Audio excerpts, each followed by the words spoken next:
This is a webinar about the open call for sessions for the Placemaking Week Europe in Wrocław, which will happen on the 22nd until 25th of September 2026. Our agenda for today is, I'll introduce what is Placemaking Week Europe, but rather briefly, because I think most people here already know, otherwise you wouldn't be here. We will go through what is the open call and the timeline of it, then some expectations and practical information. I'll explain a bit about scholarships, and then we will go through your questions. So, Placemaking Week Europe is a European or rather international event that happens in a different location in Europe for about 4 days. It's a festival, so this is an important thing. We are together with all the participants, contributors, attendees, trying to create rather like a festive, friendly community atmosphere. So it's not only about exchanging knowledge, but it's also about creating new connections, meeting people that you might want to collaborate with in future, or maybe even just making new friends. It consists of around 100 sessions, but also like a variety of activities from walks, workshops, presentations, different kinds of artistic interventions even, or performances. And it is really built around community and co-creation, which is also reflected in the way how we create the program itself, because it's 80% of the program is not curated by us, but it's contributed from the community. And that is happening exactly through the open call that is currently running until the 19th of April. So what is the open call? The open call is for you an opportunity to submit an idea and to contribute to the program of Placemaking Week Europe.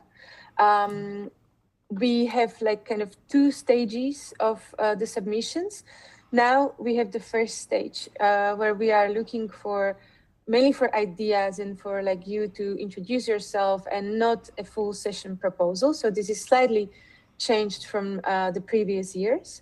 And then we will go to a second phase, which will be more about your collaboration with other members of the community. And in this second phase, you will be creating like a final version of the session and submitting final proposal.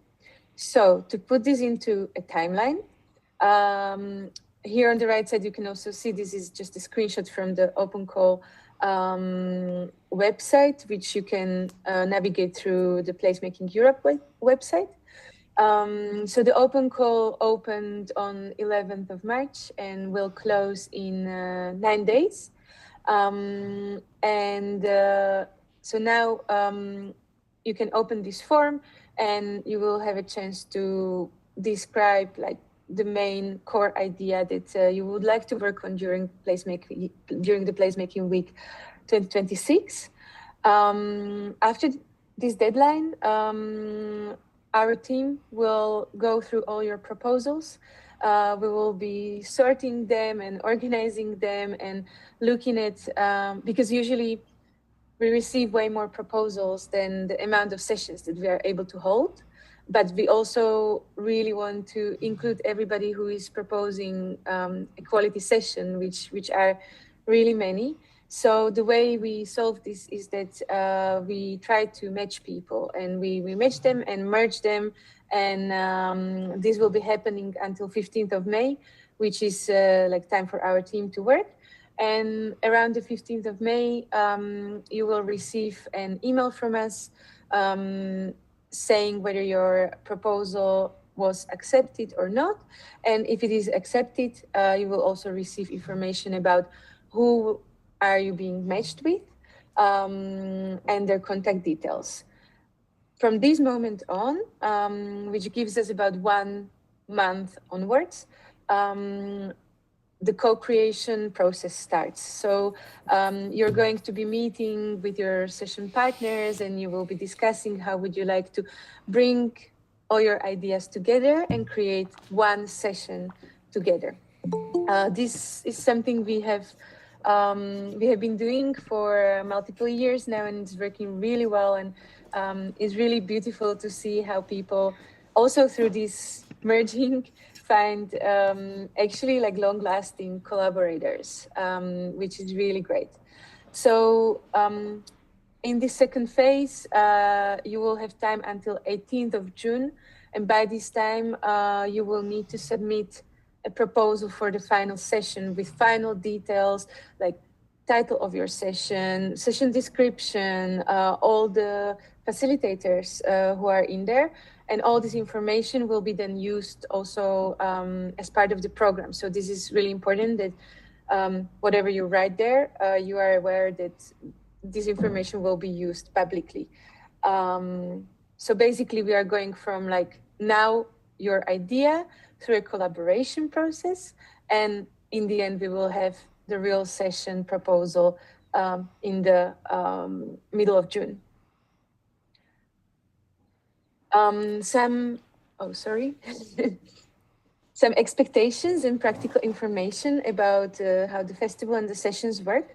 So if you're submitting a session, we are counting on you being present throughout the whole festival, which means from 22nd until 25th. So that means if we place your session on the 22nd, because we will be, once you submit the final session details, we will get back to you about like which venue will your session be placed in, and also which day and time.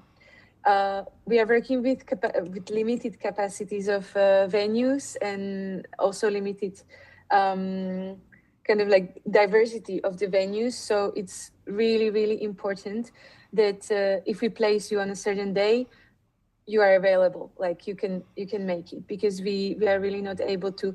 If you imagine we are working with about 100 sessions, if everybody writes us like, oh, actually I cannot be there on 22nd, like this like humanly impossible for us to navigate. So please make sure you're available actually on site throughout the whole festival. And it's also like a pity to miss on the days. It's the best way for you to make use of it. It just makes sense. Also, all the sessions are fully in person, so we just do not have conditions for organizing hybrid sessions, unless it's something you somehow organize yourself. So fully in person on site. We don't do any like sales stalls or self-promotion exhibitions and things like that. You are the organizer and facilitator of your session. Sorry, I have this here twice, so that's important. We provide basic materials. So when you come to the venue where your session will take place, there will be some paper, some Post-its, and some pens and maybe markers. But anything you need beyond this kind of basic stationery, you will need to bring with you or just get it on site. We also invite you to propose outdoor sessions. For those, we will provide you with an appropriate meeting point, but we are not really able to guarantee weather conditions, of course. So this is also a little bit of your responsibility. Like we are, of course, placing your session to like a meeting point, an area that makes sense together with the session. So we are always doing like site-specific decisions. Please know there will not be equipment or necessarily like specific furniture. So please count on that. And I encourage you to like just keep the sessions simple, and they will still work because it's about the people. You will still need to purchase a ticket where you get a 50 euro discount as a contributor. And the last thing is that the whole event is in English. So yeah, please count on this. And none of us is a native speaker. It's a very international event. So yeah, I think people are very flexible, patient, and happy to, you know, work with all levels of English and help each other also. So it's just a very, very nice environment. So I don't think you need to be too concerned about the language. But please count on it. Scholarships. So we have scholarships available for those who submit a session, and also, of course, we are only able to provide scholarships to those who really need them. So it's not like a huge budget we are working with. So please, if you are considering to apply for scholarship, think about whether you are really in need. The deadline is the same as for the open call because it's tied to the sessions, so that's 19th of April. And the form for the application for scholarships is part of the open call form, so you don't need to look for anything else. If you do receive a scholarship, you also have a chance to volunteer, which is a very nice way how to meet our team, get a little bit deeper into the program, into the event.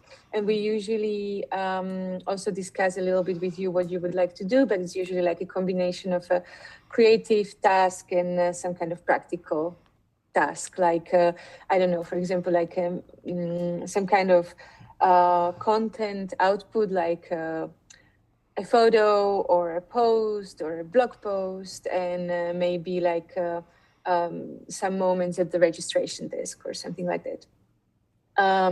What you get for as part of the scholarship is a full pass for the Placemaking Week Europe 2026 and travel support based on your location. Oh, I'm sorry, I have here Italy, but so it's 150 euros from within Poland, because this year we're in Poland. 300 euros from if you come from other European countries, and 600 euros if you come from outside of Europe. Yeah, hi. Hi. So one of the questions that I wanted to ask was, I focusing on the first topic, building belonging. I am from Mexico. It's 5 a.m. right now. Oh, wow. Thank you for connecting. I just came back from Mexico. But I have been working for the past 8 or 9 years on projects related building belonging. And I don't know what to focus my proposal on. I don't know what would be more worth it, if to like present different projects, like different successful projects, so that like people can see different outcomes of real projects that build belonging, or maybe focusing on the process, or maybe focusing on like the differences, because since Latin America and Mexico and Europe have very different approaches to placemaking, I don't know what could potentially be more interesting for me to like talk about or like submit the proposal of. I would say the question is how to choose. Yeah. I think there is no like magic answer to this because it also depends on what will be other proposals, and there will be so many other proposals. And also it depends on who will you be paired with and what you will agree with them. So I would suggest you to submit now the idea that you feel you yourself would prefer to focus on and work on during the festival. And I think it doesn't have to be like, set in stone. If you will feel, a lot will depend on the conversation you will have during the co-creation part. Okay. Does that answer your question? Yeah, thank you. Any other questions or even comments? Or you can also just say hello if you want.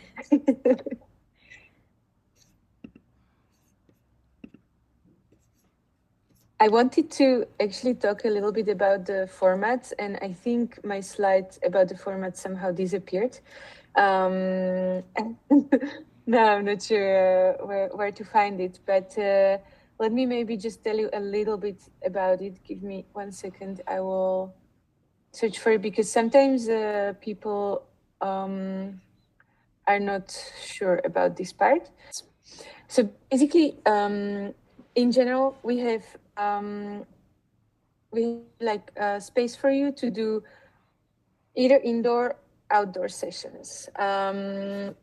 I already explained how it works with the outdoor sessions.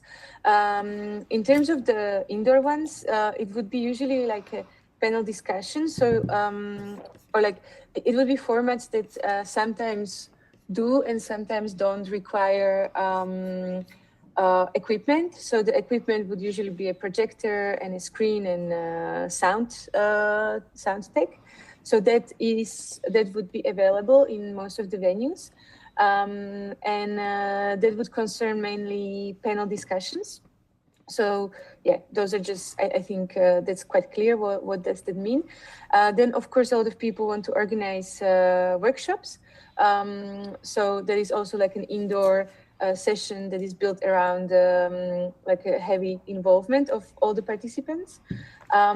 In terms of the outdoor activities, it can be all kinds of formats, from like workshops, hands-on placemaking initiatives, participatory tools, interventions, installations, like anything, even movement. Then we have a category for games or tools, which would be placed indoors. And that is something, again, that is mainly there for the participants to play around with. So it's, it's some kind of tool that you would like to engage other people with. Then we have also option for interactive or cultural performance, which is some kind of live activity in some kind of creative or sportive discipline. So it can be music, dance, street theater, fine arts, yoga, mindfulness, like really sky's the limit. And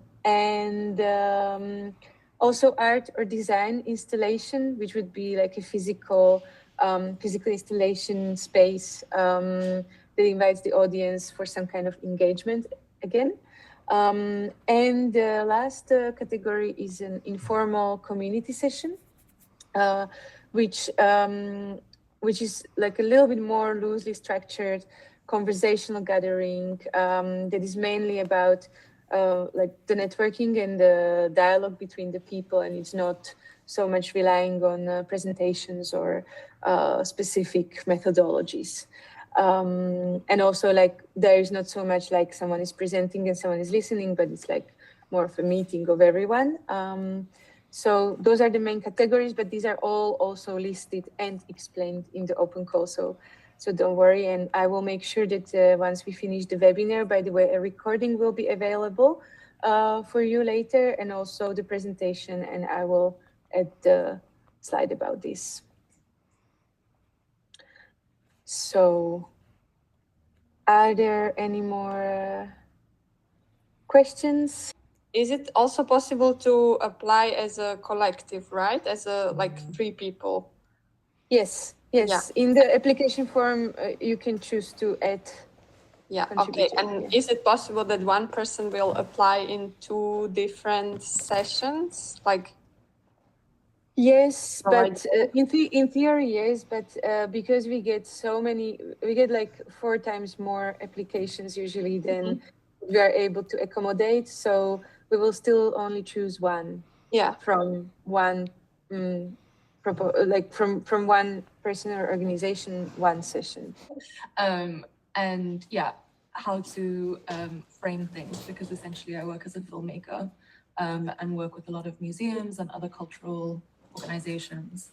And so I was thinking of coming up with a session about how to narrate the impact that you have or an organization has and how to share that. So it isn't directly related to one theme, but is that a worthwhile thing to propose, or is that, or not worth proposing, actually?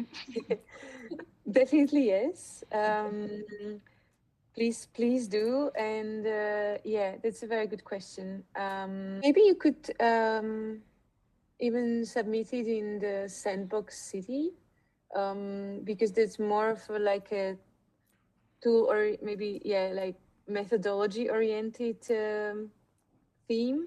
And like, I mean, we can be quite flexible, yeah, with the way how the themes relate to sessions. And again, you will probably not deliver a session by yourself. So this might become something a little bit more than what you described now. So yeah, maybe try to categorize it under the theme for now, and then let's see what happens in the co-creation stage if it gets selected. Great, thank you so much. And maybe it's also okay to, like, you can write it in the proposal itself that you're not sure where to place it, and then we can take a look at it. Thank you so much. I actually have an idea to create a game, and how much of it do you think I should have finalized by the open call? So, and would it be better to test it beforehand? So it's a game that is being developed now. Yeah, but I have an idea, and also I'm currently a student, but I have also built an urban network in Istanbul. So I was just wondering, being a student might not be considered enough for the application, or just the collaboration part is for that. Yeah, so it also depends on how would you like people to engage with your game. So, you know, you can present it in a short presentation, and then it doesn't need to be kind of like so finished maybe. But if you would like to submit it as in the game category, where people are meant to try the things, then it should be in a stage where people can interact with it. Yeah, so this, I think. Okay, should I test beforehand, for example, in my community, or? Yes. It should be. And of course, if you can test it, then you can have a much better experience during the festival. So I think it's definitely better if the festival is not like the first time you're testing it, because well, the festival gives you like a very wide and varied audience. So maybe you can use it as a second testing ground for other things, and kind of find out about the main bugs beforehand. That would be my advice. But again, also depends on what happens during the co-creation phase. Okay, and until September, I will definitely test it. But my asking is more the, like, we have 10 days, and in 10 days, should I test it to the application? Just the idea. Yeah. No, it doesn't matter. Okay, thank you. No, I think the first deadline is okay to have something a bit more conceptual, especially because if there is going to be a co-creation phase, you have more time to also maybe adapt the formats that you had in mind. So no worries if it's not tested before, but of course before the festival, it would be good to test. Sure. Okay. You can always contact us at pwe@placemakingeurope.eu. But the most information you can find actually inside of the open call. It's quite exhaustive. And yeah, it was super nice to meet you. Thank you so much for dedicating your time, and also for considering and planning to submit an idea for the session. And I'm looking forward to meet you in Wrocław, hopefully. Yeah, good luck with your submissions.